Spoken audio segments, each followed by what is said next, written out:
Kwentong kasaysayan ng Israel.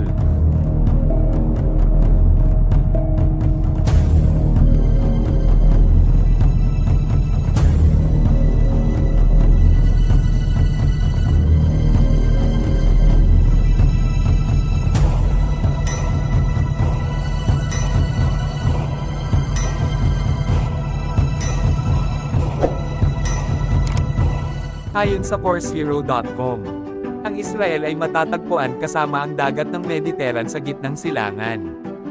Ang bansa ay napapalibutan ng Egypt, Gaza Strip, Jordan, Lebanon, Syria at West Bank.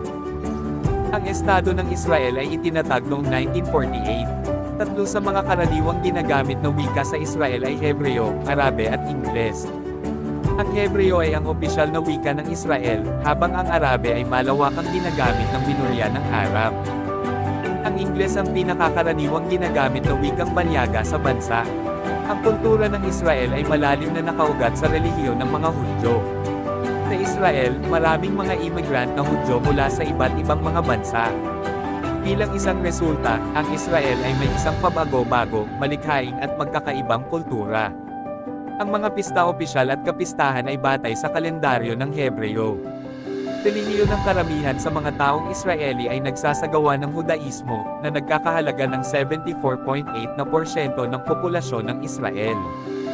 Ang Islam ay ang pangalawang, pinakakaraniwang relihiyon sa 17.6%.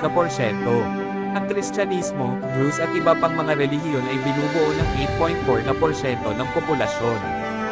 Mga pagdiriwang mayroong tatlong mahahalagang pista opisyal ng mga Hudyo sa Israel, ang pista ng Payag, Paskwa, pista ng Shavuot, Linggo, at pista ng Sukkot, Tabernakulo. Ang tatlong piyesta ito ay may kahalagahan sa kasaysayan at agrikultura.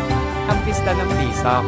Ang Pesach ay nangangahulugang dumaan o tumasa sa Ingles. Ang Paskwa ay pagdiriwang ng Diyos na nagpapalaya sa mga Hudyo mula sa pagkaalipin sa sinaunang Egypt. Ang holiday ay nagsisimula sa ika-15 araw ng Hudyong buwan ng Nisan. Pagsimula ang bakasyon, kaya't tinawag ng mga tao ang kapistahan na The Feast of Weeks. Ito ay kapag ang unang batch ng trigo ay inani at inaalok sa Diyos. Hindi pinapayagan ang trabaho sa araw na ito. Ang pista ng Sukkot. Ito ay kapag ang mga tao ay nagtitipon upang ipagdiwang ang pagdiriwang ng pag-aani at alalahanin ang panahon ng pag-alagala kapag kinailangan nilang manirahan sa pansamantalang mga tirahan.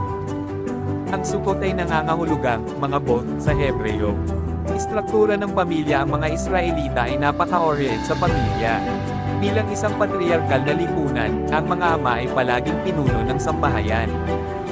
Karaniwang kasama ng isang pamilya ang asawa at asawa, mga anak na lalaki at kanilang mga asawa, nag-iisang anak na lalaki at babae, pati na rin ang kanilang mga katulong sa serbisyo at pamilya ng mga katulong.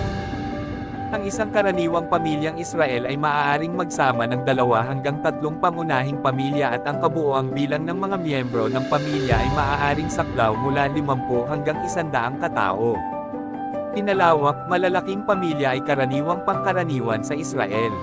Pagkain karaniwang sumusunod sa lutuing Israeli ang mga halal na protokol, dahil sa kultura at relihiyon ng mga Hudyo. Bilang resulta, ipinagbabawal ang baboy, shellfish, itlog at gatas. Ipinagbabawal din na maghanda o magluto ng karne, mga produkto ng pagawaan ng gatas at mga itlog sa parehong palayok o lalagyan. Ang hummus, tahini, shawarma, pita tinapay, kebabs at falafel ay ilan sa mga pinakakaraniwang kasiyahan na pagkain sa Israel. Bukod bago manirahan sa Israel, ang mga Israelis ay kumalat sa maraming iba't ibang mga bansa. Bilang isang resulta, ang Israel ay may isang natatanging kultura dahil sa impluwensya na natanggap ng mga tao mula sa mga bansa at kultura na dati nilang naninirahan.